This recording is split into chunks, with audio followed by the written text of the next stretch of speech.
اور FBR افسران کی دھمکی کام کر گئی۔ حکومت نے FBR کی جگہ پاکستان ریونیو اتھارٹی کے قیام کا منصوبہ مؤخر کر دیا۔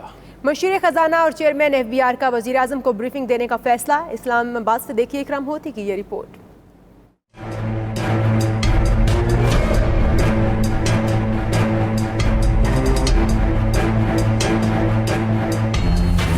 ٹیکس مشینری میں سٹیٹس کو توڑنے کے پلان کی راہ میں پہلی اہم رکاوٹ سامنے آ گئی۔ FBR افسران کی ہڑتال کی دھمکی کے آگے حکومت بے بس۔ فیڈرل بورڈ آف ریونیو کی جگہ پاکستان ریونیو اتھارٹی کے قیام کا فیصلہ مؤخر کرنا پڑ گیا۔ ذرائع بتاتے ہیں کہ FBR کے اعلیٰ افسران نے چیئرمین شبر زیدی سے ملاقات کی اور وزیر اعظم کی پاکستان ریونیو اتھارٹی قائم کرنے کی تجویز کی مخالفت کر دی۔ افسران نے چیئرمین کو ایک پریزنٹیشن بھی دی جس میں اسامیاں ختم کرنے کے بعد افسران کو متبادل پوسٹنگ دینے کا مطالبہ کیا گیا۔